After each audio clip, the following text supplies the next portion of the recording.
Et donc, c'est un grand honneur d'avoir ici aujourd'hui Louise Oosterbeek. Je pense que je ne sais pas très bien prononcer. C'est en effet Oosterbeek, parce que je suis né hollandais. Alors... Ok, très bien. Donc, vous êtes préhistorien et archéologue de l'Institut Polytechnique de Tomar, au Portugal, et directeur du musée d'art préhistorique de Maçã. Mais je sais aussi que vous avez plusieurs postes importants dans les associations scientifiques internationales et européennes. Donc, s'il y a quelque chose d'intéressant de nous dire en plus des riches curriculums, n'hésitez pas. Aujourd'hui, nous avons l'occasion de vous écouter à propos du sujet archéologie, transdisciplinarité et praxis territoriale, l'approche du musée d'art préhistorique de Maçã, qui est une institution qui est reconnue comme une institution qui fait un travail très singulier, très important et qui peut nous donner des éléments aussi pour réfléchir à la question de l'archéologie publique et beaucoup d'aspects qui je trouve intéressants pour les étudiants en muséologie qui peuvent faire cette relation entre muséologie et archéologie. Donc, merci beaucoup, Louise. Et donc, si vous avez des PowerPoint à partager, il y a un bouton ici en haut. Non, mais il faut que vous me laissez faire parce que je n'ai pas accès à... Oui. Là, c'est Floriane qui a le pouvoir aujourd'hui. Oui, voilà, c'est bon. Je vais... Maintenant, je dois chercher... Ah, c'est un truc différent, ça. Il n'y a pas un système de partage. Non, ça, c'est pour... C'est pour partager. Voilà, là. Vous le voyez? C'est bon? Oui, c'est bon. Oui. Bon, merci alors encore une fois, Manueline, pour cette invitation. C'est un grand plaisir de vous rejoindre aujourd'hui. Je connais la ville de Liège. Vous savez qu'on a organisé la Conférence mondiale des humanités en 2017 à Liège. Je connaissais la ville d'ailleurs déjà avant. Et j'ai quelques amis là-bas, y compris Jean Ouinan, égyptologue qui a des responsabilités aujourd'hui à l'université. Et je vais vous faire une petite introduction pour expliquer un peu le cadre du travail qu'on fait au musée de Maçã. Mais en effet, je parlerai très peu du musée, je parlerai plutôt du raisonnement qui nous pousse dans une certaine direction et aussi en apportant un peu de réflexion sur le rôle des musées dans notre société. Et pour une petite introduction, commencer à dire que le travail que nous faisons à Maçã, dont je me suis engagé depuis quelques années, c'est que c'est vrai, on travaille sur la préhistoire, comme Manueline a dit, et vous voyez ici l'image sur l'écran et le dernier panneau d'art rupestre paléolithique qu'on vient de trouver dans la région de Maçã. C'est un très beau panneau animaux, de aurochs, chevaux et aussi des capridés qui fut trouvé et qui sont datés autour de 22 000 ans. Et on fait ce travail, et on essaye dans le travail d'étude des sociétés préhistoriques, comme tous nos collègues, de reconstruire la dynamique de ces sociétés. Mais depuis quelques années, on s'est posé la question. En préhistoire, en histoire, en effet, presque toutes les périodes, on reconstruit le passé sur la base, bien sûr, des données qu'on récupère à travers des fouilles, de l'étude des documents, etc., mais surtout en utilisant des méthodes. Ce qui caractérise les sciences, c'est les méthodes, et on a des méthodes qui sont largement semblables dans ce noyau constitué par l'anthropologie, l'histoire, et ses différentes sous-variantes. Et on s'est posé cette question.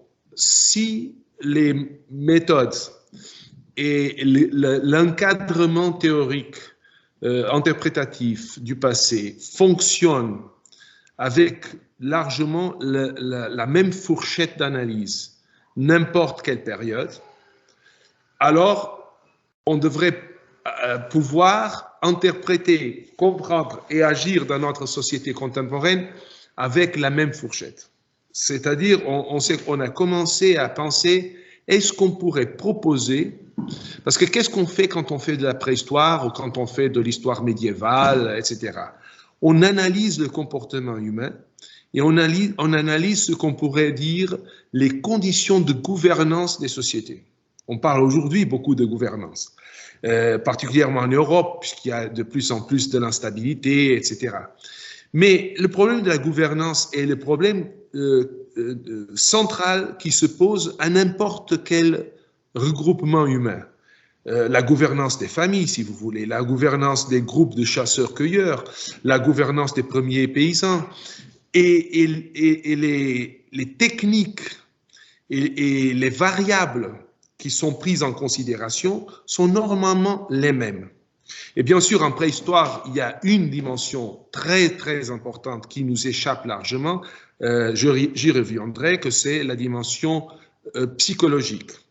Mais quand même, les humains sont beaucoup plus semblables entre eux qu'on ne pense, parce que si on prend une distance et on essaye de nous regarder du dehors, on comprend rapidement que la variabilité du comportement humain existe, mais elle est relativement contrôlable.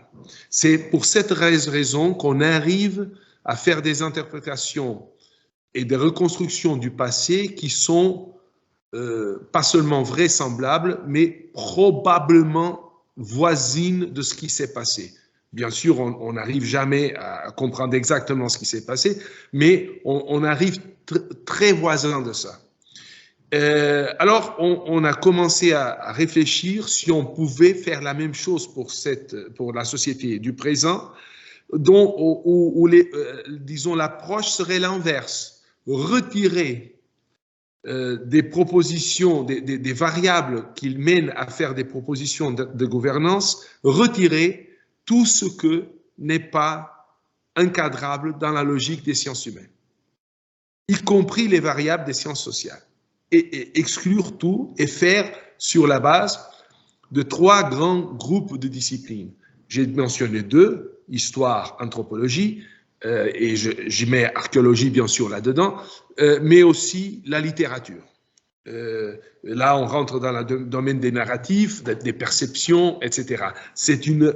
Parce qu'on n'a pas pour le passé, comme je disais, la psychologie, mais on a souvent la littérature, et si on parle des sociétés préhistoriques sans écriture, on a quand même des symboles, des structures, disons, de représentation, dont le beau panel que vous pouvez regarder dans ce diapo. Et voilà, ça pour encadrer en général. Alors, je parlerai, et Manuelina, tu peux me couper la parole quand vous voulez, hein, parce que moi, je me perds facilement. Mais je parlerai de 3 choses. Comprendre les enjeux, et ça c'est le rapport entre archéologie et transdisciplinarité. Comprendre les contradictions, ça c'est sur le rôle des musées. Et puis, ce que je pense que c'est le grand enjeu des civilisations contemporaines, que c'est apprendre à bâtir l'utopie, comprendre ce que c'est une utopie et essayer de créer quelque chose pour l'avenir. Alors, les enjeux. L'archéologie a, de mon point de vue, des caractéristiques intéressantes quand on pense à l'évolution des sciences, à la formation des sciences et à l'évolution de la pensée et de l'épistémologie dans les 2 derniers siècles. elle a émergé comme un nouveau domaine d'études au 19e siècle. Bien sûr, il y avait des sources, il y avait des précédents. Tout d'abord, le classicisme, les collections qui s'organisaient surtout depuis le XVIe siècle, mais en effet, depuis l'Antiquité, qui comportait et comporte pour l'archéologie une attention particulière à la culture matérielle. Les archéologues sont des experts de culture matérielle, sont des experts, on pourrait même dire, de technique et de technologie. Ce qui est déjà un pont important entre les sciences humaines et les sciences de la technologie, les ingénieurs, les préoccupations de la science contemporaine. L'archéologue a un regard sur les structures et les objets qui est un regard largement technologique. Et ce regard technologique peut bien sûr se projeter sur la société actuelle. Deuxième dimension, l'ethnologie, qui était très importante déjà au XIXe siècle. Elle est très présente dans les archéologues, surtout de la deuxième moitié du XIXe siècle. Et c'est cette composante ethnologique qui a renforcé, qui est allée au-delà du regard morphologique sur les objets, pour attirer l'attention à la fonctionnalité, aux méthodes, au processus de construction de ces objets, à la technologie, comme je disais, et une chose très importante pour nous, la méthode comparative. Alors, ça c'est, disons, je dirais, la deuxième grande composante qui arrive à l'archéologie autour de 1850. Et puis il y a une troisième, la géologie du Quaternaire. La géologie du Quaternaire, vous savez, la préhistoire a commencé largement avec des géologues qui essayaient de caler la stratigraphie des périodes plus récentes. La géologie utilisait, et utilise toujours, la méthode de combinaison entre stratigraphie et observation des fossiles des espèces vivantes du passé.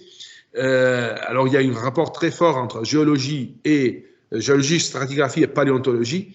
Et les premiers préhistoriens étaient des géologues qui essayaient de remplacer sur les terrasses quaternaires, surtout de la région de Paris, où il n'y avait pas de fossiles d'anciennes espèces vivantes, mais ils avaient trouvé des outils qu'ils ont reconnus comme étant façonnés par la main humaine, dont les bifaces, etc. Et ils ont utilisé, même avec des erreurs, mais ils ont utilisé ça et ont construit la méthode de construction de données. Alors je dirais, la géologie est la colonne vertébrale de l'archéologie, parce que l'archéologie, c'est tout d'abord la stratigraphie, mais au-delà de cette colonne vertébrale qui est alors très ancrée sur les sciences naturelles, il y a la compréhension du comportement humain, ça c'est l'ethnologie, et il y a l'attention à la production de ce que le roi Gourin appelait les extensions extrasomatiques de notre comportement, c'est-à-dire les objets et les structures construites par les hommes. Ça se fait depuis le 19e siècle dans un cadre multidisciplinaire. Le comparativisme anthropologique, l'approche à la narrative littéraire, qui était déjà très actualiste au 19e siècle, et la méthode scientifique. Et ils s'articulent. Et il y a aussi une autre chose, et de là la question de la transdisciplinarité. Dès le début, l'archéologie, et même avant que l'archéologie soit un domaine scientifique de travail, l'archéologie fut toujours une discipline avec une logique participative, parce que la construction des données scientifiques en archéologie se fait surtout à travers des non-archéologues, que ce soit des ouvriers, des paysans, des étudiants qui n'ont pas encore terminé sa formation, des amateurs. Aujourd'hui, on a des programmes de sciences participatives dans plusieurs universités dans le monde. Et parfois, ces programmes de sciences participatives sont très importants pour la définition des politiques publiques, parce que ce sont ces programmes qui, par exemple, récoltent beaucoup de données, en France, par exemple, sur les changements environnementaux, etc. Mais ce n'était pas le cas au 19e siècle, et même au 20e siècle, et même aujourd'hui, dans la plupart des cas, l'académie regarde avec méfiance ceux qui ne sont pas rentrés dans cette même académie, mais pas les archéologues. Parce que même, bien sûr qu'il y a des archéologues qui peuvent être même au niveau psychologique des gens arrogants, etc. Mais s'ils se regardaient un peu au miroir, ils savraient que leur travail dépend largement de l'apport de données qui ne sont pas récoltées par des archéologues.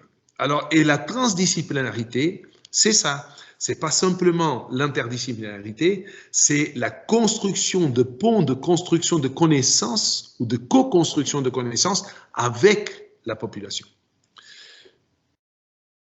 Les anthropologues, d'ailleurs, le font aussi. Et il y a un premier réseau qui se construit à partir des années 60 du 19e siècle, que c'est les congrès internationaux d'anthropologie, d'archéologie et anthropologie préhistorique, le précurseur de l'USPP, et qui avait déjà cette approche. Par exemple, les archéologues du 19e siècle étaient très intéressés à se faire reconnaître par la population. Ils aimaient beaucoup que les gens comprennent qu'est-ce qu'ils faisaient, qu'est-ce que c'était la préhistoire, pourquoi récolter les objets. Parce qu'ils savaient tous savaient mortiller les autres, ils savaient tous que le plus de gens comprennent un peu les enjeux de la préhistoire, le plus de données vont arriver aux universités, aux musées, etc., pour reconstruire cette partie de l'histoire. Alors, l'archéologie se poursuit dans ce cadre de référence, mais elle est aussi prise par une fourchette, qui est la fourchette de l'académie, parce que nous sommes toujours au 19e siècle. Le 19e siècle est le dernier siècle d'affirmation des disciplines.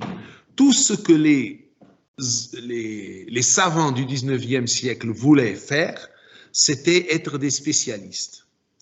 Ils se méfiaient de ce que souvent on disait, ça c'est de la philosophie. On commence à se moquer de la philosophie précisément au 19e siècle, même à la fin du 18e, parce qu'on dit, ben ça c'est pas sérieux, c'est les gens qui n'ont pas encore des méthodes.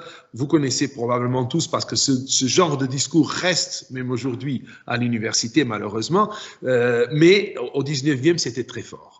C'était très fort parce qu'il y avait, tous les champs se mettent en place, la géologie y compris, elle se consolide seulement au 19e, mais on voulait être un expert en chimie, un expert en physique, un expert en quoi que ce soit, mais pas un expert du général, pas un expert qui s'intéressait à tout, parce qu'un archéologue du 19e, c'est quelqu'un qui s'intéresse à la paléoécologie, qui s'intéresse à la paléoanthropologie, qui s'intéresse à la linguistique, à la philologie, qui s'intéresse à l'architecture, qui s'intéresse à la politique et à l'art.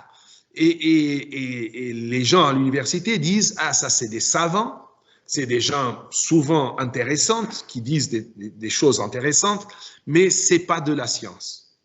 Parce que c'est impossible d'être un scientifique si on a, disons, une ouverture si grande. Et ça, c'est largement le débat des sciences archéologiques, et particulièrement de la préhistoire, au tournant du 19e pour le 20e siècle. Et une expression dramatique de cette difficulté d'encadrer la recherche avec les méthodes des sciences naturelles et des sciences humaines se trouve précisément un art préhistorique. Vous connaissez probablement l'histoire quand le marquis de Sautuola, qui était un amateur d'archéologie, un savant espagnol, mais amateur, trouve avec sa petite fille la grotte d'Altamira, qui est aujourd'hui patrimoine mondial, et sa petite fille de 4 ans, Marie, dit regarde, il y a des bovidés sur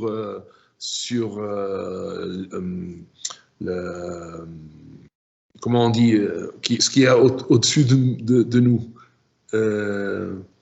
C'est pas les parois, après c'est quoi? je me souviens plus du nom, mais enfin, dans les parois de la grotte.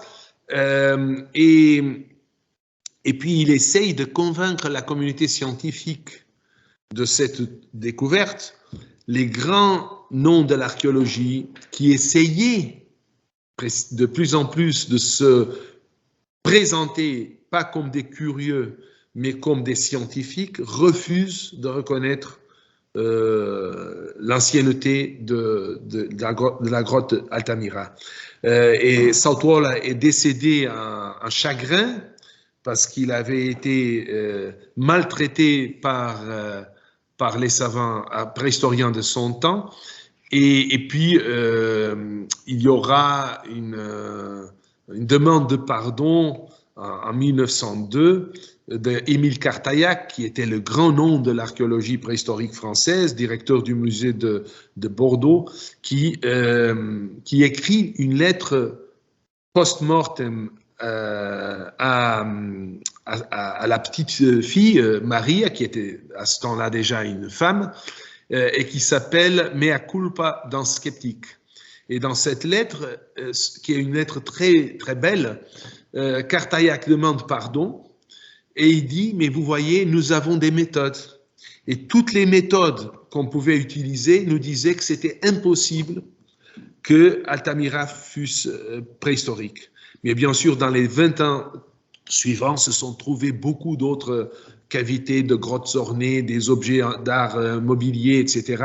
Cartaillac a fini par reconnaître ça. Et cette discussion interdisciplinaire très forte, qui engage depuis le début des gens qui ne sont pas des experts, c'est à mon avis encore un témoin de l'importance transdisciplinaire, de la transdisciplinarité dans la connaissance archéologique. Alors, c'est pour ça qu'on a eu dans l'évolution des difficultés avec les universités.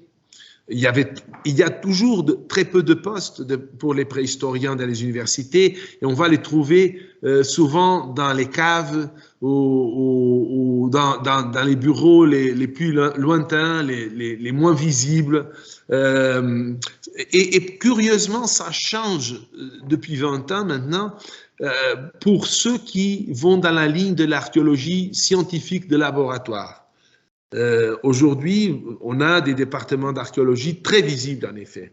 Mais normalement, ce seront ceux qui ont des labos, des microscopes, des méthodes de datation, mais pas pour faire la totalité de ce qu'est l'archéologie. Et dans ce cadre, le XXe siècle a été un siècle de compromis disciplinaires des différents spécialistes. Il y a dans la littérature archéologique une lecture dont je ne suis pas d'accord, mais qui est dominante, qui fait une histoire de l'archéologie du XXe, en considérant qu'il y a eu une première période théoriquement historico-culturelle, l'histoire des cultures, après une archéologie des processus, et finalement une archéologie cognitive post-processuelle. Et qu'il y aurait alors une séquence chronologique entre ces différents domaines.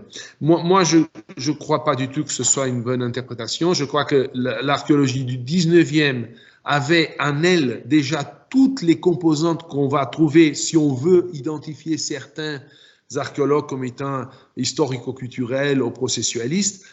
Tout ce qui a été fait au point de vue pas des détails des méthodes, mais de la théorie de la méthodologie au XXe siècle était déjà présent au XIXe siècle.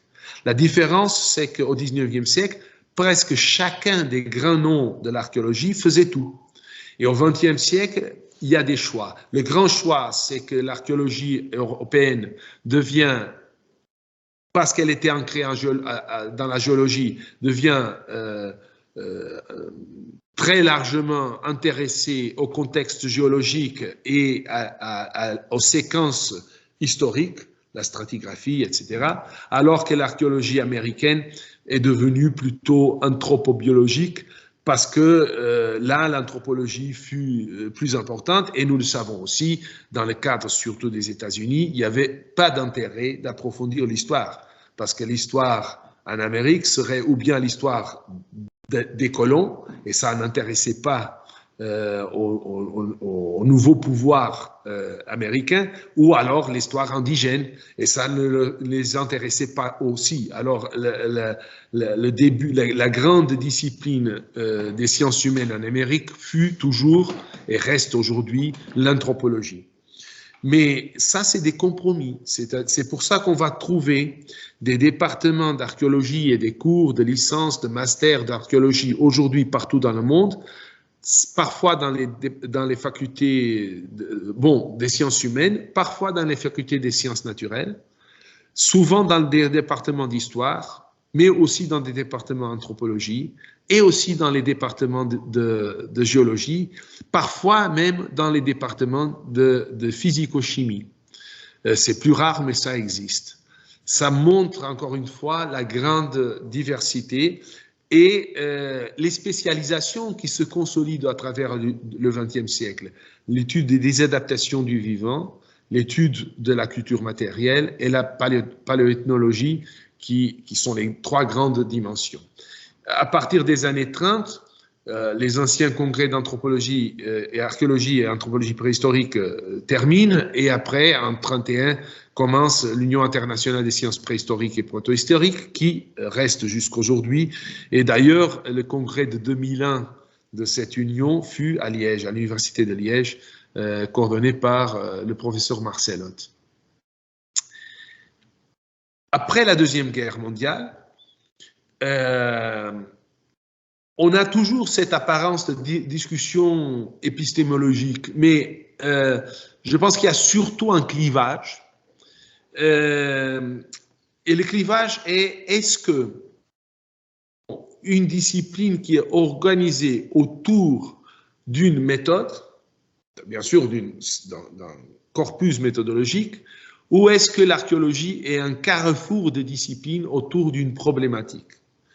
Et ça, c'est une division très importante. Pour l'USPP, si vous lisez les statuts de l'Union internationale des sciences préhistoriques, elle commence, bon, d'ailleurs, le nom le dit déjà, c'est les sciences, en pluriel, préhistoriques et protohistoriques. Pour certains, un préhistorien, ou un archéologue, si vous voulez, peut être un historien, peut être un biologiste, peut être un paléontologue, peut être un géologue, peut être un mathématicien, et on en a tout cela dans le cadre des départements de préhistoire aujourd'hui et dans l'USPP. Pourtant, pour d'autres, l'archéologie est une discipline. Et la différence est qu'alors, c'est une discipline qui se caractérise par la méthode. Vous trouvez ça dans, par exemple, David Clark, qui a écrit un livre très important qui s'appelle Analytical Archaeology. C'est un livre de 68, mais qui a marqué son temps. Et vous avez surtout un auteur qui s'appelle Ian Hodder, qui est un très important préhistorien et archéologue, mais qui est dans un livre très fameux de 86, a repris une phrase qui était déjà d'un autre archéologue: l'archéologie, c'est l'archéologie, c'est l'archéologie. Et cette phrase, l'archéologie, c'est l'archéologie, c'est l'archéologie, c'est-à-dire l'archéologie n'est pas un carrefour de disciplines. Mais ça, c'est cette division qui après se traduit dans d'autres domaines. Par exemple, la question du patrimoine culturel. On commence à s'avoisiner de la question des musées.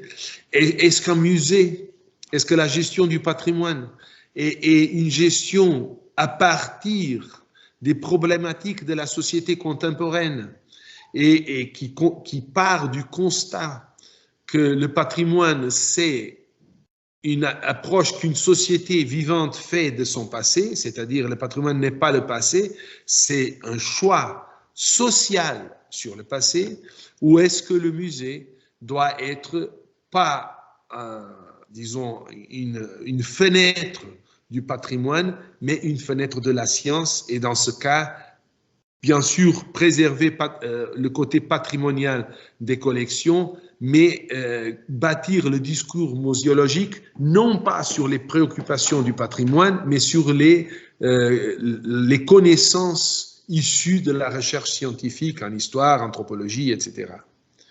Et là se fait un schisme important dans l'archéologie, qui est, à mon avis, un schisme entre politique et science, pas parce que d'un côté sont les politiques et dans les autres sont les scientifiques, non, tous sont des scientifiques, bien sûr, et souvent des grands scientifiques, mais qui ont un regard différent sur la fonction de la recherche dans la société et après, très particulièrement, un regard sur ce qu'on appelle la gestion du patrimoine culturel. Au niveau de l'archéologie, ce schisme se traduit entre deux organisations aujourd'hui. L'USPP qui reste, mais depuis 1986, une autre organisation qui s'appelle le WAC, le World Archaeological Congress. Et la raison de la séparation entre l'USPP et le WAC n'a rien à voir avec la recherche archéologique. C'était une discussion au temps de l'apartheid sur si les délégués, les préhistoriens venus de l'Afrique du Sud devraient être autorisés à participer à un congrès. C'était des chercheurs qui étaient eux-mêmes contre l'apartheid, étaient eux-mêmes persécutés dans son pays, mais vous savez qu'à la fin de l'apartheid, il y avait une campagne internationale pour faire le boycott à l'Afrique du Sud. Et d'un côté sont restés ceux qui ont dit on est contre l'apartheid, mais tous ceux qui sont individuellement contre l'apartheid sont les bienvenus dans le congrès. Alors qu'il y avait d'autres collègues qui disaient non, s'ils sont des Sud-Africains, ils ne peuvent pas rentrer. Et ça, c'est la cause de la séparation entre deux organisations d'archéologie. Vous comprenez, ce n'est pas une scission scientifique, épistémologique, c'était une discussion politique. Et c'est intéressant parce qu'aujourd'hui, on a ça à peu près dans tous les domaines scientifiques, mais l'archéologie, encore une fois, fut le premier ou un des premiers où le clash entre ces deux perspectives s'est ressenti d'une façon très, très forte. Aujourd'hui, l'archéologie, au-delà des curiosités, c'est à mon avis un carrefour de disciplines, si vous voulez, qui plonge la durabilité, que c'est la discussion que nous avons aujourd'hui, dans la longue durée. L'archéologie permet de comprendre les enjeux des débats du présent, pas dans la logique des derniers siècles, 1 ou 2 siècles, et certainement pas dans la logique des dernières décennies ou de la pandémie, mais dans une dimension beaucoup plus vaste où on a des évidences de plusieurs moments de tournant dans la vie des sociétés humaines. Par exemple, quand on pense à la pandémie du présent, on connaît, même les historiens connaissent, beaucoup d'autres périodes où on a eu des impacts de grandes épidémies. On ne les appelait pas des pandémies, mais certaines le furent certainement, comme la peste de Justinien, etc. Et on peut aider à comprendre mieux les enjeux du présent dans cette logique du long terme. Elle permet de comprendre les paysages comme des lectures des territoires. Et ça, c'est très important. Avec la composante anthropologique de l'archéologie, nous comprenons que les territoires sont la base matérielle des contraintes physiques du comportement humain, mais elles ne sont pas, les territoires, ils ne sont pas les déterminants du comportement humain. Parce que ce qui détermine le comportement humain, c'est le pont qui s'établit entre ces territoires et la perception que les humains ont de ces mêmes territoires. Et alors, différents groupes humains peuvent voir en face des mêmes ressources, si vous voulez, des choses très différentes. Et on appelle ça les paysages, au sens originel du terme, landscape, comme il a été conçu pour étudier la peinture anglaise au XVIIe. La peinture des paysages, des landscapes, n'était pas la représentation du territoire. C'était pas une photographie. C'était la représentation d'un idéal. Un idéal de paysage. Et en effet, lorsque chacun de nous, vous tous qui m'écoutez maintenant compris, quand vous sortirez de cette session et vous allez dans la rue, vous ne vous promenez pas simplement dans le territoire. Vous vous promenez dans la façon à travers laquelle vous regardez ce territoire. Vous valoriserez des choses différentes dans ce territoire. Certains de vous s'intéresseront plutôt aux cafétérias qu'aux ponts ou aux arbres. D'autres vont peut-être essayer de voir les voitures. Le regard des humains est toujours très dispersé et très diversifié.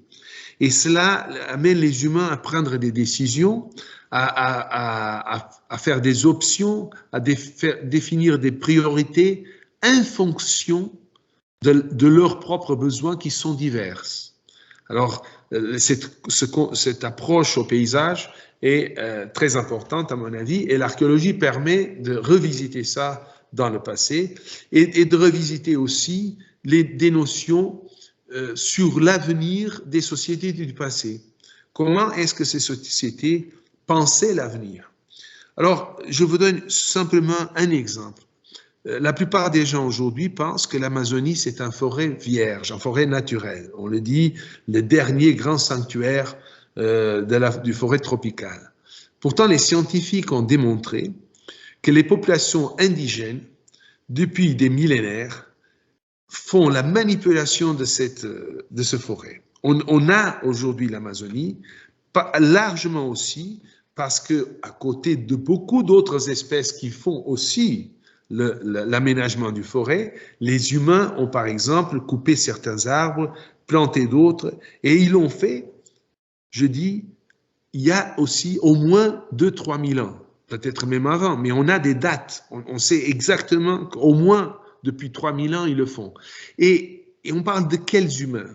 On parle des chasseurs du forêt amazonique qui sont bien sûr illettrés et dont l'espoir de vie tourne autour de 40 ans.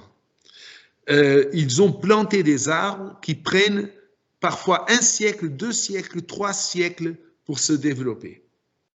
Quand on parle de vision d'avenir, de prospective, pourquoi un mec ou une nana qui va mourir d'ici 40 ans ou d'ici 35 ans, pourquoi il va planter un arbre qu'il ne verra jamais?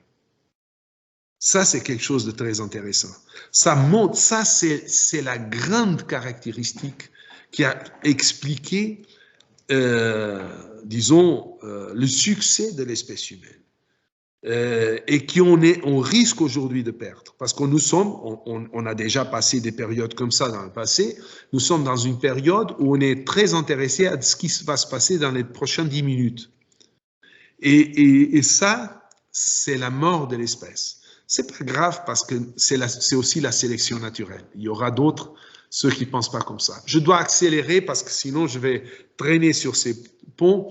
Alors, je vais sauter ça, mais ces diapos, c'était basiquement pour vous dire comment la vision du patrimoine, et particulièrement du patrimoine historique et préhistorique, a changé dans les derniers siècles. Depuis qu'Altamira fut découverte en 1879 et rejetée par la communauté scientifique, à la découverte de Lascaux en 1940, immédiatement considérée de première importance patrimoniale.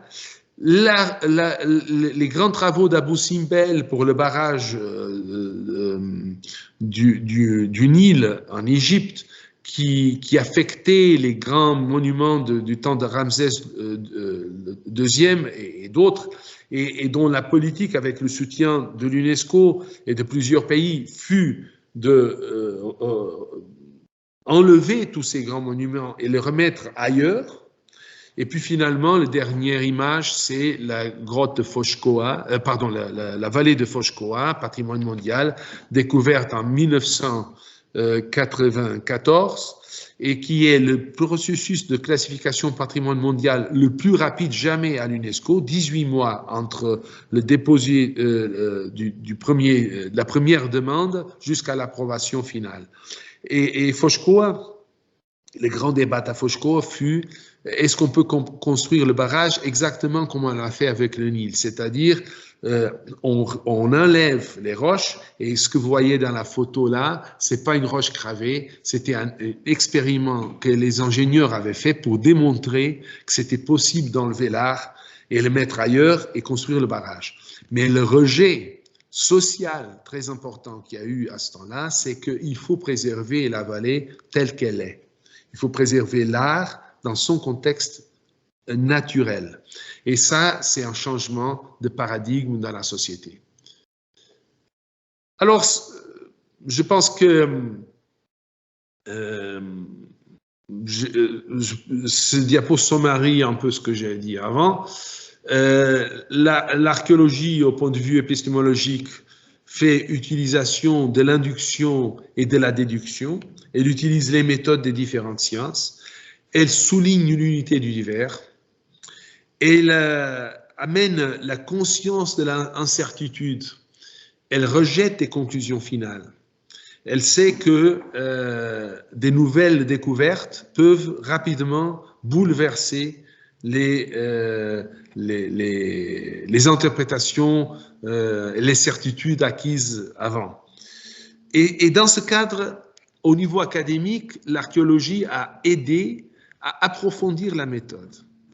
Et quand on pense à d'autres développements épistémologiques, quand on pense au constructivisme, quand on pense à Jean Piaget, qui d'ailleurs faisait référence exprès à l'archéologie, à la préhistoire, il disait que c'était pour lui le domaine le plus important de recherche. Si on pense à Edgar Morin, qui a écrit beaucoup de livres, surtout quand il était plus jeune, qui était largement ancré sur la recherche en préhistoire, on comprend l'importance de la recherche en archéologie et surtout en préhistoire, parce que, précisément, l'archéologie a émergé au XIXe siècle comme étant post-disciplinaire. Aujourd'hui, on a au moins un deuxième domaine post-disciplinaire, c'est l'écologie, mais presque un siècle avant l'écologie, il y avait déjà l'archéologie avec cette approche. Mais c'est une approche qui reste ancrée sur le matériel. Il y a parfois des discours d'archéologues qui sont très, disons, narratifs.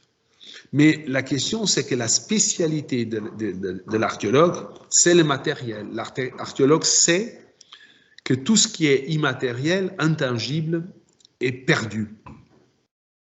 Et l'assomption de l'archéologue et l'assomption des sciences historiques et anthropologiques qui font l'histoire des périodes sans écriture, est de dire que même sans aucune trace directe, bien sûr on a des traces indirectes, mais aucune trace directe de l'intangible, on peut quand même comprendre ces sociétés. Et ça montre, au point de vue épistémologique, que l'intangible, étant toujours très important pour les choix, les options que les vivants font, est quand même très limité dans son importance réelle. Il est très important dans les perceptions, mais il n'est pas tellement important dans les structures du comportement humain. Et ça, c'est une chose très importante lorsqu'on essaie de comprendre le présent et les contradictions du présent. Et je pense que là, on rentre clairement dans la question des musées, et je vais accélérer, je serai plus rapide à partir de ce moment. La question de comprendre les contradictions commence pour reconnaître que dans l'histoire, l'enseignement et les collections étaient presque toujours les mains dans les mains. C'est-à-dire, il y a des collections, on le sait très bien, au moins depuis les premières sociétés préclassiques, il y avait déjà des collections en Mésopotamie, en Égypte, bien sûr, et on sait très bien, en époque grecque, romaine, il y avait des collections. Ces collections étaient pour qui? elles étaient pour l'élite, c'était pour le leadership de la société. Et pourquoi on faisait ça? On faisait ça parce qu'on comprenait que l'élite, quoi que ce soit la spécialité des tâches accordées à quelqu'un, ce quelqu'un, que ce soit un prêtre dans le temple, que ce soit l'empereur, je ne sais pas de quoi, que ce soit l'administratif seigneur de je ne sais pas quelle institution, ils devraient tous avoir une formation culturelle large qui permet de comprendre la diversité dans les temps et dans l'espace. Et ça, c'est très important. C'est un trait commun à toutes les civilisations humaines, et même aux cultures moins complexes. Et la grande chose qui sépare ces collections du passé du musée tel qu'il a été conçu dans la marche républicaine, si vous voulez, le concept de musée civique, c'est la notion que l'accès aux références qui permettent d'avoir un regard complexe sur la réalité ne devrait pas être seulement pour les riches, mais pour tous ceux qui font ce qu'on appelle depuis 3 siècles les citoyens, la citoyenneté. Être citoyen, être quelqu'un de la civitas, quelqu'un qui peut être un noble, peut être un bourgeois, mais peut aussi être un ouvrier, un paysan, je ne sais pas qui, implique un certain nombre de choses. Et l'enseignement est au cœur de ça. Les musées sont au cœur de l'enseignement. Et le musée civique est le frère jumeau de l'instruction publique. Et la séparation que surtout à partir de la Deuxième Guerre mondiale, on va de plus en plus faire entre les musées et les écoles, conduit à un désastre au point de vue de l'instruction publique et conduit aussi à la transformation progressive des musées en pièces de marché, en centres commerciaux, en chaîne d'intérêt, disons plutôt commercial que d'autres choses. Les 5 missions du musée civique sont la recherche, en premier rang, et on sait qu'aujourd'hui, il y a beaucoup de choses qui s'appellent musées et qui n'ont pas de recherche. Les collections, parce qu'on fait la recherche sur les collections et on enrichit les collections avec des campagnes pour faire ça. L'enseignement, enseignement ancré sur la recherche à travers les collections, la diffusion à la société pour cette logique de civilisation, de construction des citoyens et l'expertise pour aider à la gouvernance des sociétés à partir d'une base rationnelle et scientifique. Ça, c'est les missions du musée. Et aujourd'hui, on a une dérive où l'enseignement de plus en plus se réduit à l'apprentissage. On ne parle plus de connaissances, on parle de compétences, c'est-à-dire faire pas des citoyens, mais ce que certains ont appelé les cognitariats, des pièces d'une machine qui produit quelque chose, mais pas des citoyens avec une pensée réflexive. Les musées détachés de l'éducation sont des espaces de loisirs et les deux contribuent à l'atomisation des individus. Par contre, le musée, c'est la maison des muses, c'est l'espace de l'inspiration, lire, écrire, interpréter. Et alors, c'est un espace de formation. C'est un espace, j'ai un collègue, Luís Raposo, qui fut directeur du musée d'archéologie à Lisbonne et aujourd'hui le président de l'ICOM en Europe, et qui, je cite souvent une phrase que j'aime beaucoup. Il dit « Le musée est un espace qui résiste aux visiteurs. C'est pas un espace pour être très heureux, pour se balader. Ça peut être aussi, bien sûr, il ne faut pas faire des musées ennuyants. Mais le musée résiste. Il séduit parce qu'il résiste. Et il résiste parce qu'il sait une chose que parfois les gens ont oublié aujourd'hui. N'importe qui rentre dans un musée sait très bien qu'il n'est pas en train d'entrer dans un shopping center. C'est très bien qu'il n'est pas en train d'entrer dans un jeu de football ou quelque chose d'autre. la personne qui rentre dans un musée a une attente qui est différente des autres choses. Et l'attente est ancrée sur cette question très simple. Je vais dans un musée parce que je crois que je vais apprendre quelque chose. On va au musée exactement avec cette approche. Tout le monde le fait. Après, même pour dire, je ne suis pas d'accord avec l'interprétation, je ferai autrement, etc. Mais le bon musée, c'est un musée qui résiste, qui établit un dialogue avec les visiteurs et qui traite les visiteurs comme citoyens et pas comme public. Parce que le public, c'est le mot qui tue la complexité.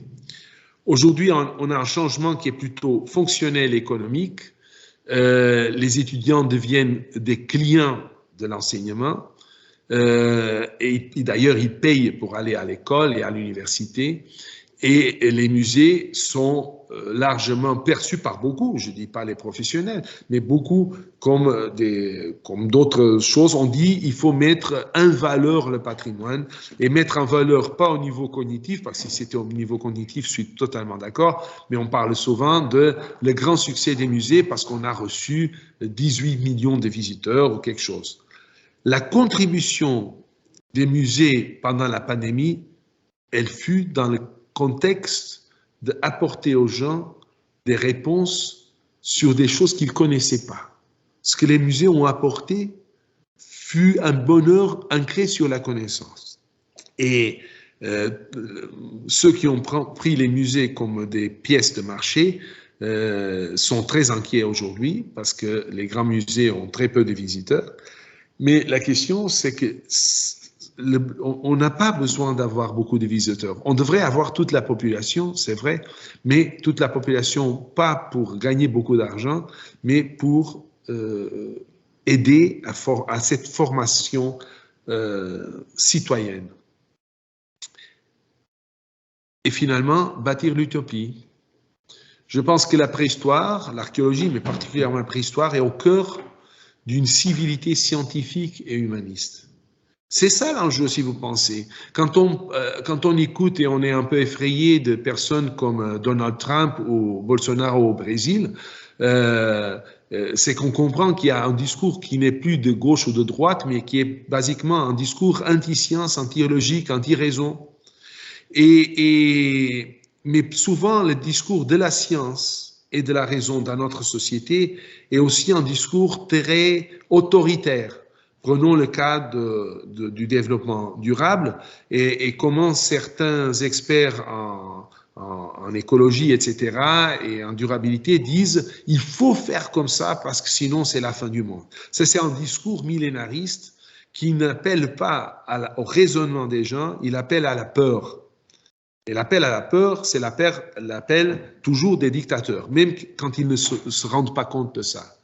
Et il y a de plus en plus, il faut comprendre ça, une grande partie de ceux au Brésil, en Russie, aux États-Unis, en Turquie, vont derrière ce genre de discours anti-science.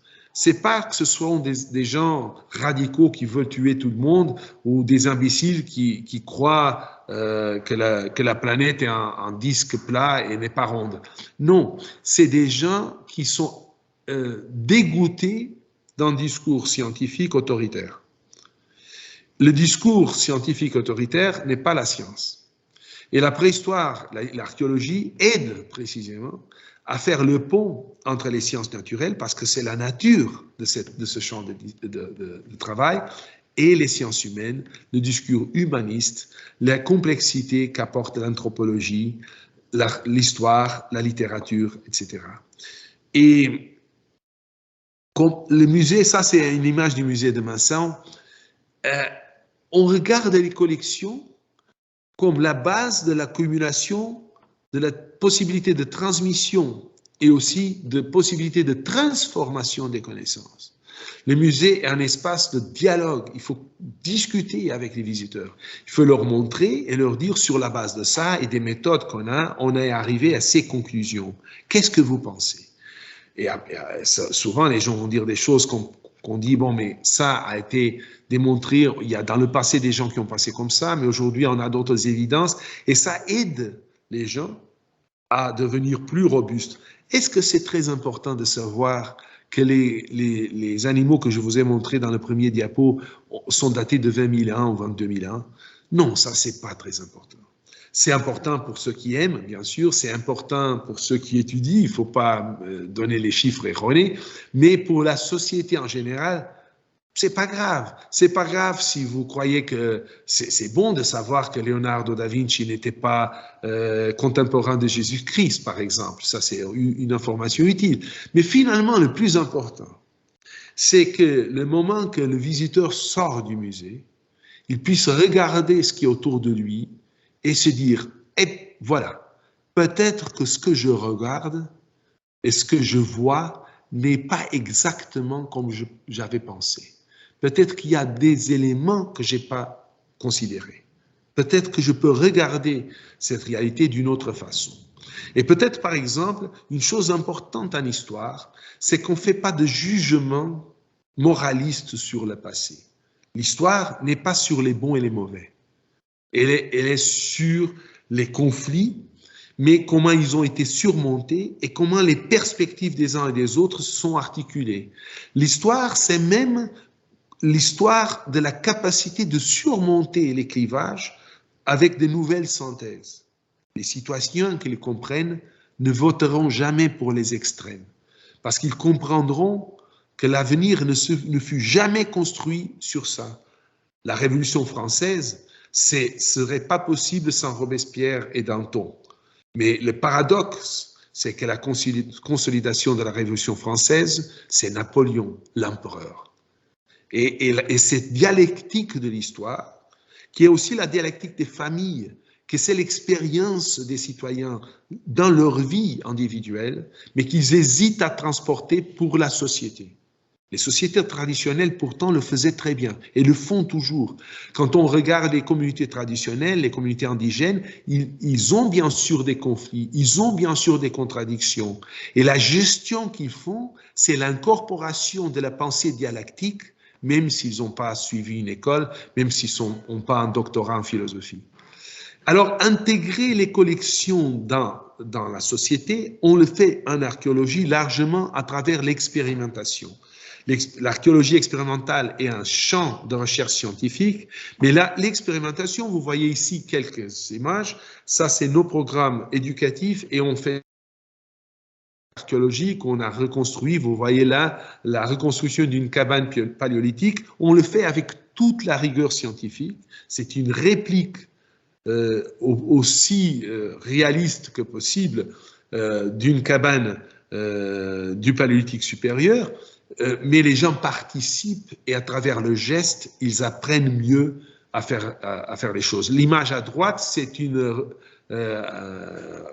image de réalité virtuelle pour faire visiter de l'art rupestre qui est submergé par des barrages aujourd'hui et qu'on a rendu visible au musée. Mais toujours en disant, regardez, ça et là pour discuter. C'est pas simplement pour regarder. Et ça nous conduit à ce cadre de référence. Le raisonnement en archéologie, c'est intégrer et articuler des variables en conflit, en faisant la combinaison entre les possibilités du comportement humain, qui sont étudiées par les sciences naturelles, et les indicateurs du comportement humain, qui sont étudiés par les sciences humaines. On intègre les deux pour comprendre les stratégies territoriales dans le PC et comprendre ce que furent les succès et aussi les faillites qui sont récurrentes. Et ça se fait à travers trois relations, trois équations, si vous voulez. Le rapport entre ressources et technologie.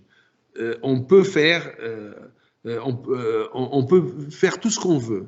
Mais quand on regarde les migrations des gens qui sortent de l'Asie centrale, même si les gouvernements de cette région étaient tous des gens très sympas, il y aurait quand même les migrations parce qu'il n'y a pas d'eau.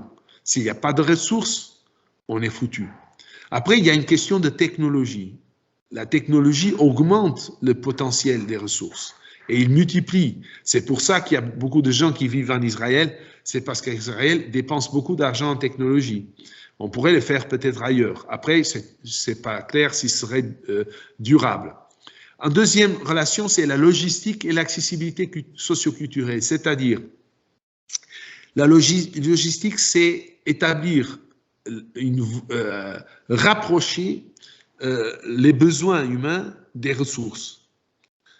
C'est les routes, bien sûr, mais c'est aussi les réseaux de connaissances, etc. Il y a des sociétés qui font ça très bien, les grandes civilisations du passé l'ont fait très bien.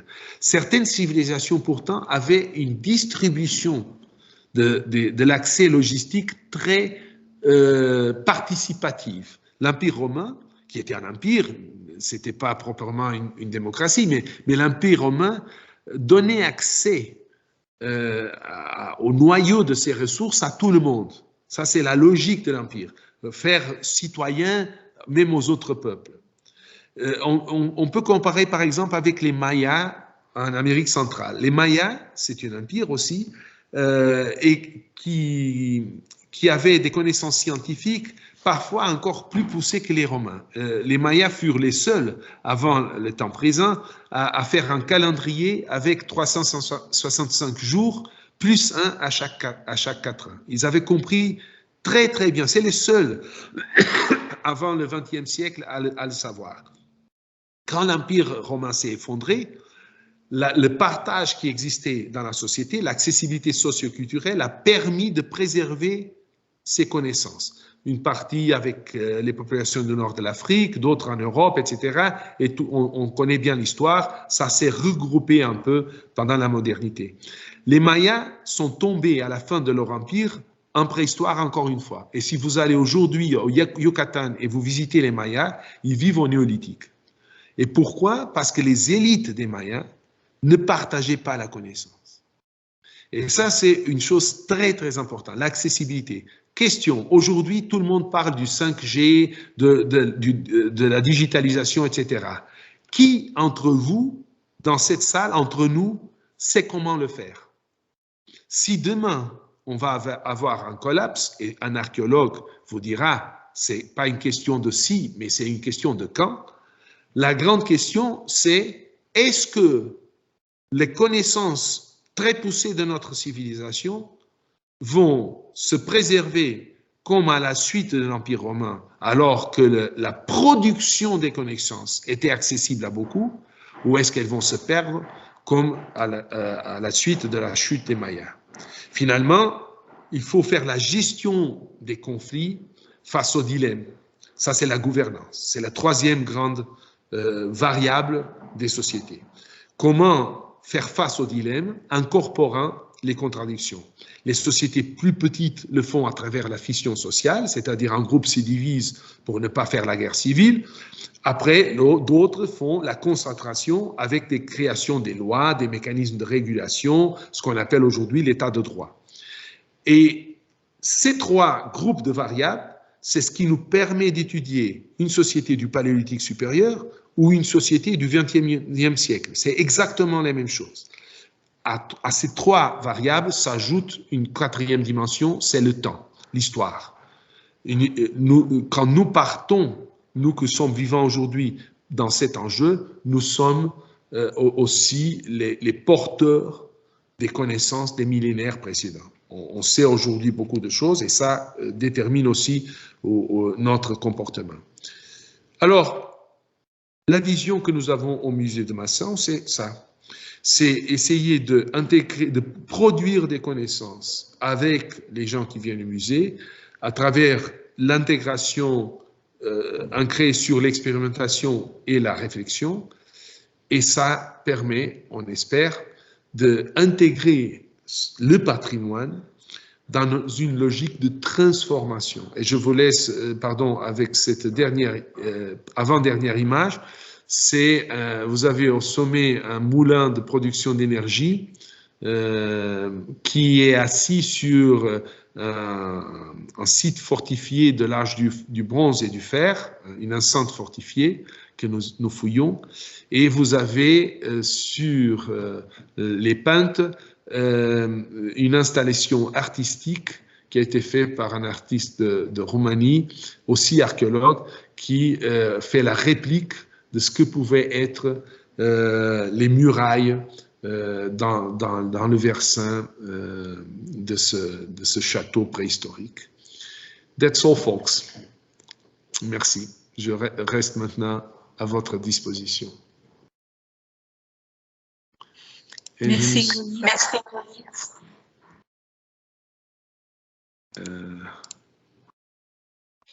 Donc, merci beaucoup. Je vais vous demander de fermer un peu les micros en tant que je parle. Est-ce que, une question, l'image n'est plus là, non? Les diapos sont plus là? Oui. Ah, très bien.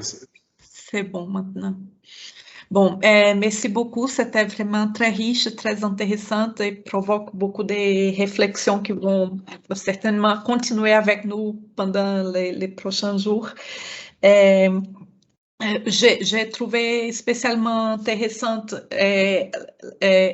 la présence de l'utopie dans cette présentation parce que c'est très important de faire cette liaison de nos métiers liés au patrimoine, au passé, mais à la construction du futur, à la transformation et vraiment c'est quelque chose qui nous essayons ici de renforcer auprès des étudiants, de ne pas penser que nos études, nos recherches sont uniquement pour les passer en soi, mais exactement pour que ça soit utile à la société présente et future. Et donc, je voudrais te demander de développer un peu plus comment les musées ou l'archéologie en général, mais les musées de maçons fait cette liaison entre les passés très lointains, la préhistoire et le présent. Parfois, on pense que s'il n'y a pas de descendants directs de peuples qui ont construit les choses que nous sommes en train d'étudier, on ne peut pas faire cette liaison. Et donc, avec un très grand décalage historique, comment les musées, à part les exemples déjà donnés d'archéologie expérimentale, etc., comment vous faites ce travail pour vraiment considérer les aspects du présent et attirer la société du présent à penser l'archéologie aujourd'hui, l'importance de ces traits de l'archéologie pour la société d'aujourd'hui. Merci Manuelina. Moi, j'avais hésité de comment organiser ma présentation. L'option que j'ai pas choisie, c'était celle de développer ce deuxième aspect, mais ça m'obligerait à laisser un peu à côté l'interprétation de ce qu'est l'archéologie. Et j'ai pensé que pour vous, pour les étudiants, ce serait plus utile peut-être l'autre dimension. Mais c'est bien sûr une question très importante. Nous ne faisons pas simplement de l'archéologie expérimentale. Le musée de Masson est relativement ancien comme musée régional. Il est de 86. Il a été pensé depuis les années 40. Et il fut créé finalement en 1986. C'est le deuxième musée régional plus ancien d'archéologie. Il y a un qui a été créé il y a un siècle et puis celui de Masson. Aujourd'hui, il y a une dizaine peut-être dans d'autres endroits. Mais quand je suis devenu directeur du musée, le musée était déjà apprécié par la communauté parce que les gens aiment le passé. Ils sont fiers. Ça peut être un monument mégalithique, un site paléolithique, etc. Même les gens qui vont dire, bon, c'est plus important mes patates ou faire un pont que préserver un site archéologique ou historique. Mais si on peut le préserver, ça c'est le point de vue à part, si on peut le préserver, je suis content parce que c'est le passé de mon territoire, on a de belles choses. Mais ce qu'on a fait entre 2000 et 2002, pendant 2 ans, on a discuté avec la population. La mairie nous avait demandé de prendre la direction du musée et on a dit, bon, il y a des choses qu'on va faire au niveau d'établir un comité scientifique international, au niveau de penser stratégiquement les musées. Et le musée de Masson aujourd'hui n'est pas simplement un musée, il est un centre de recherche international qui fait et les gens de Massan le savent. Massan, c'est un village petit. La commune de Massan, c'est 7000 habitants, autour de 7000 habitants. Le village, c'est 2200 habitants. C'est très petit. Et ils savent, tout le monde sait aujourd'hui que Massan attire des gens de partout dans le monde, qui a des cours de master, Erasmus Mundus, qui a des doctorats, etc. Une des choses, pour essayer de répondre, les musées, tout d'abord, a discuté avec la population. Il a dit, qu'est-ce que vous croyez qu'on peut faire? On aimerait faire des choses comme ça et comme ça. Qu'est-ce que vous croyez que doit être fait? Et on a eu aussi des suggestions. On a incorporé ces suggestions. Mais on savait, une question qu'on avait proposée, c'est que le musée est très petit et on avait dit, si on fait un musée comme il existait déjà, c'est-à-dire en présentant tout ce qui est dans les réserves, personne ne viendra. Les gens de Massan sont intéressés, mais même les gens de Massan vont là-bas une fois, ou peut-être s'il y a quelqu'un de la famille qui arrive. Parce qu'autrement, sauf des experts ou des imbéciles qui vont visiter toujours les mêmes choses. Et si on va montrer tout dans un espace très petit, on ne va pas attirer des gens d'autres endroits. Pas pour une question touristique. On voulait dire, on veut faire un musée différent. Un musée, et alors la population a dit oui, d'accord. Et quand on a inauguré la première exposition qui a duré une dizaine d'années, entre 2005 et 2014, c'était une exposition, toute la population, il faut imaginer, toute la population de Massan était à la porte pour visiter ce musée. Ils étaient très attentifs. Le musée était fermé depuis 1 année et demie pour faire l'aménagement, et quand il est ouvert, tout le monde était là. Et ils étaient déçus. Ils étaient déçus, on le savait, pas déçus, ils étaient choqués. Parce que dans le musée, avant, il y avait, entre autres choses, les collections ethnographiques.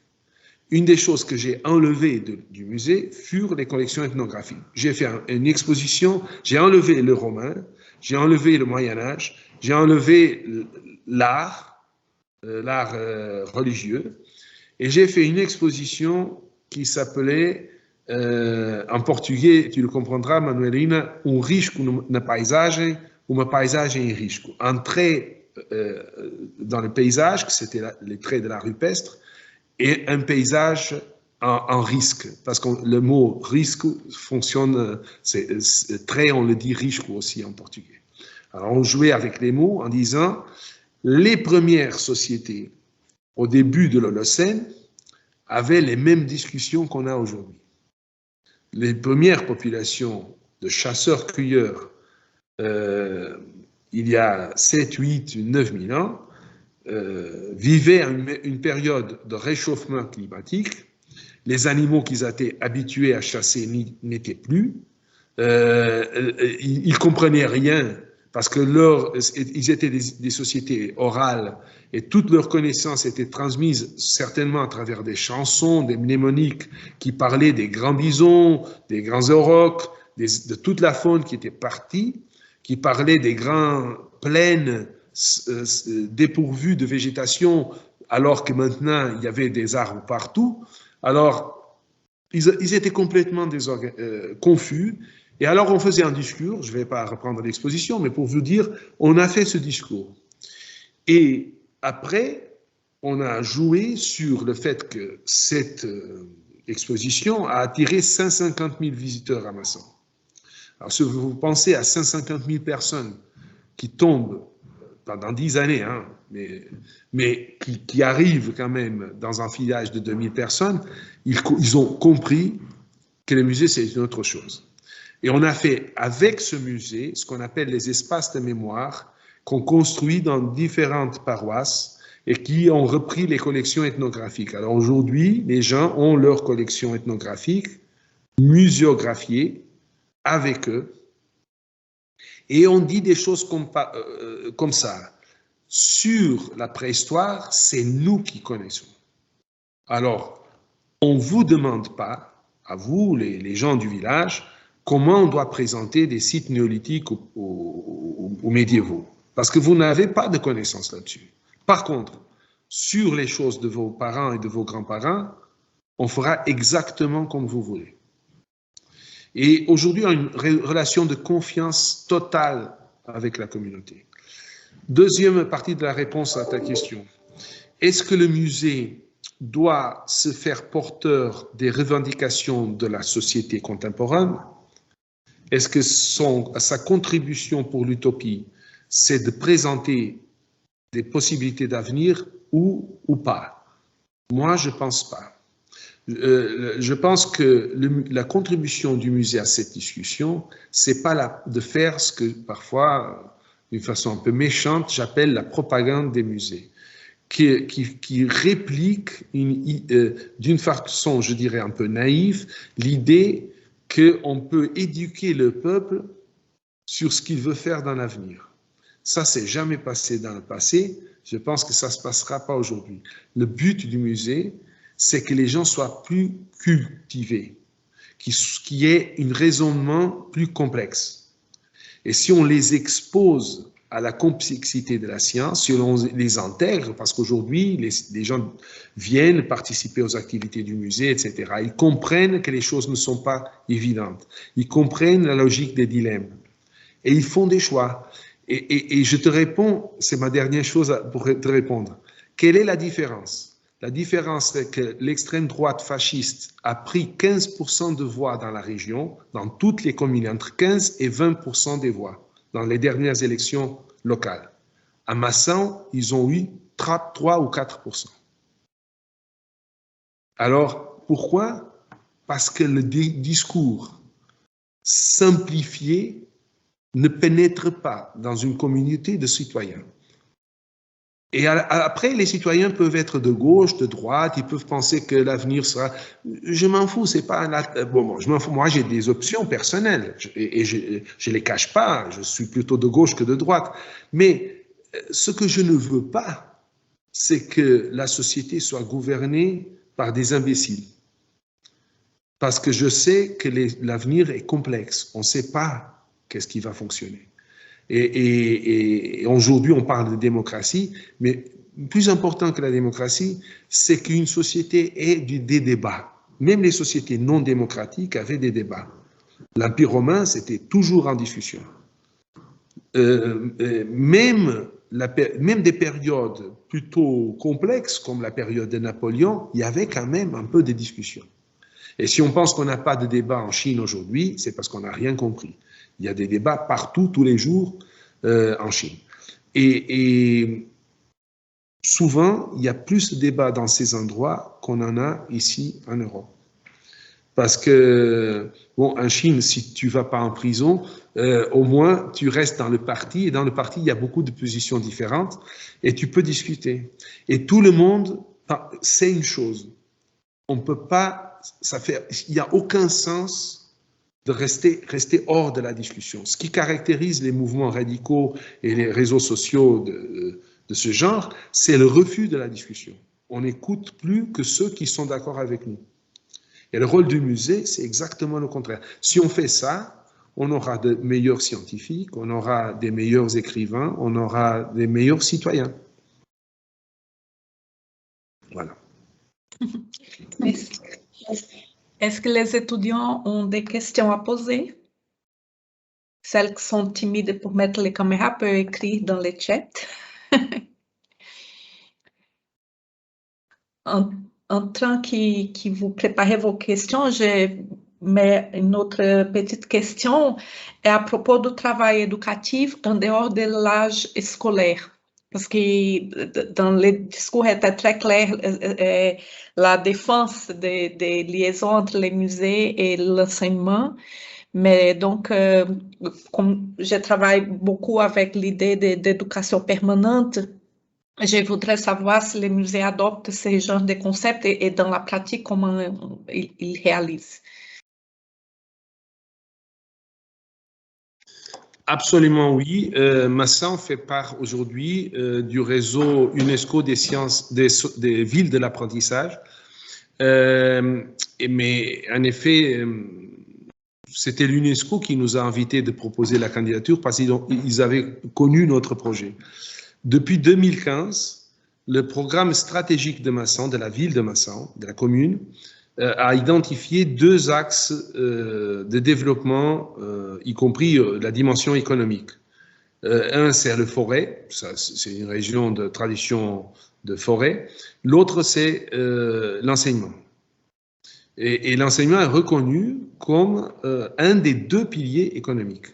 Il y a un programme éducatif qui va pour toute la vie. Et les écoles, bien sûr, sont articulées avec le musée en permanence. Par exemple, on a construit, ça ne fonctionne pas cette année, mais on a construit dans l'école du secondaire un laboratoire de paléoécologie. Ça pour dire qu'on a un rapport très, très étroit. On a aussi un rapport très étroit avec les gens âgés. Il y a une politique à Massan très forte qui engage tous les... Massan est un territoire très grand. Alors, il y a la ville qui a ses 2000 quelque chose, puis il y a les autres, mais les autres, parfois, c'est des noyaux de 5 personnes, 3 personnes. Il y a bien sûr certains qui sont plus grands, mais il y a cet isolement. Et la commune a une stratégie géniale, je dirais, d'intégration. Alors, tous les jours, le musée reçoit ou va visiter des gens, ça dépend, pour faire des activités. On a une académie senior, on a un club senior. La différence étant, l'académie, c'est ceux qui arrivent à se déplacer facilement et qui viennent. Le club, c'est ceux qui ont des contraintes, que ce soit personnel physique, que ce soit de ressources pour se déplacer. Et dans ces cas-là, c'est le musée aussi avec la bibliothèque. On fait ça parce qu'il y a une bibliothèque municipale qui est aujourd'hui aussi reconnue par l'UNESCO. Massan a aujourd'hui 4 labels UNESCO. C'est l'école, c'est une école UNESCO, c'est la ville, c'est la chaire UNESCO, qui est du Polytechnique, mais qui est siégée à Massan, et finalement la bibliothèque. Et ça se fait. Et la question, c'est pas si difficile de le faire. Si on voulait le faire tout seul, on ne pouvait pas. Parce que on avait voulu faire un projet comme ça depuis le début des années 90. Et on a essayé d'abord à Tomar, après on a essayé dans d'autres deux communes. Et à chaque fois, on a échoué quand les politiques ont coupé le soutien. Et à Massan, aujourd'hui, je ne peux pas dire qu'on n'a plus besoin, parce qu'on a toujours besoin, mais je veux dire, aujourd'hui, le musée et le projet, je dis les musées, mais c'est tout ça. C'est la recherche, c'est l'éducation, etc. Et si consolidé que dans les élections locales qu'on a eues en octobre, même l'extrême droite qui critiquait tout a dit il y a une seule chose qui est bonne à ma sens, c'est le musée. Et ils ont dit ça parce qu'ils savent que tout le monde aime beaucoup les musées. Mais en tout cas, au départ, c'était difficile parce que les fruits de ce projet ne se sont vus qu'après 5 ou 6 ans. Ça a pris un peu de temps. Mais Massan a eu et a toujours une équipe fantastique. Au départ, le projet était vu comme étant du parti qui était en majorité, que c'est le parti de centre-droite à Massan. Mais à partir de 2007 ou 2008, l'opposition, que c'est les socialistes, sont venus chez nous. Au départ, ils critiquaient. Ils critiquaient parce que c'était les autres. Mais après, ils ont compris que c'était une chose complètement différente. D'ailleurs, moi et beaucoup d'autres musées ne sont pas du parti qui gouverne la municipalité. On n'a rien à voir avec ça. Mais là aussi, il y a un autre côté. Moi, depuis que je suis directeur de musée, j'ai décidé de ne plus faire de la politique des partis. C'est un choix parce que je connais la société et je pense qu'il y a être directeur de musée, c'est un peu comme être prêtre, si vous voulez. C'est-à-dire, il faut que toute la communauté soit à l'aise avec vous. Bien sûr, les gens ont le droit d'avoir les opinions, et moi, j'ai jamais caché mes opinions. Et même, je dis parfois sur quel parti j'ai voté. mais je ne fais pas la campagne et je ne suis pas militant d'aucun parti. Et aujourd'hui, les gens savent que j'ai travaillé avec des gens de tous les partis, sauf l'extrême droite. Et ça, je crois que c'est important, parce que dans la société, un des rôles, dans une société de clivage, et les sociétés sont des lieux de conflit, il faut trouver ce qu'en Moyen-Âge, on dirait la terre sacrée. C'était l'église, c'était les espaces où les gens déposent les armes à la porte, et là-dedans, ils peuvent parler les uns avec les autres. Et le musée a aussi ce rôle, doit avoir ce rôle. Et s'il s'engage trop dans les discussions du présent, on fait au musée des sessions sur la violence domestique, par exemple. On a fait des débats sur l'abus contre les jeunes, parce que ça, c'est des thèmes qui rassemblent la société. Mais on évite les thèmes qui vont diviser politiquement la société, pas parce qu'on croit qu'ils ne sont pas importants, mais parce qu'on ne veut pas que le musée cesse d'être cet espace où les discussions peuvent continuer à se faire. On est dans une société où il y a de moins en moins d'espace où les discussions peuvent se faire.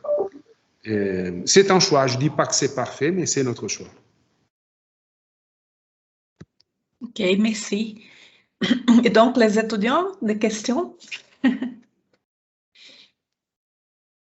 Donc, peut-être pour finir, Louis, si tu peux donner un peu d'informations si un étudiant ou autre a intérêt de venir connaître ou faire un stage, si vous êtes ouverte à stage en archéologie, mais aussi en muséologie spécifiquement.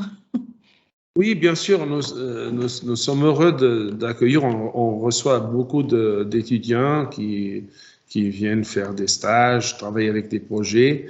Et ce sera très bon de faire cette collaboration. Normalement, c'est pour nous plus facile d'accueillir, mais pas pour une question du travail du musée, mais parce que Massan étant petit, il n'y a pas énormément des options d'accommodation, de logement. Au deuxième semestre, normalement, on a beaucoup d'étudiants.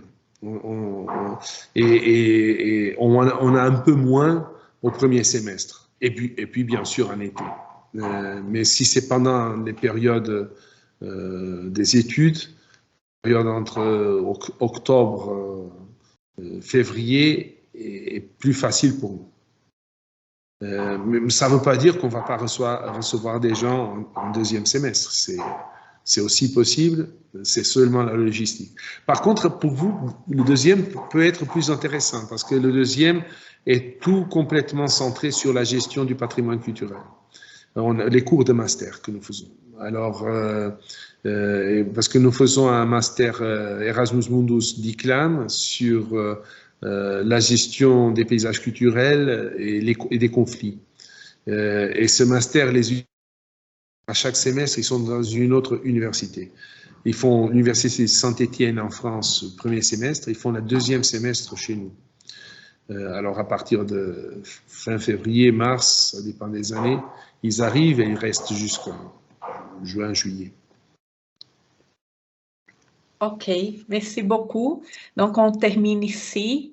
Je demande à Floriane, s'il te plaît, de couper l'enregistrement. Oui. Merci. Merci beaucoup. À la prochaine. À la prochaine.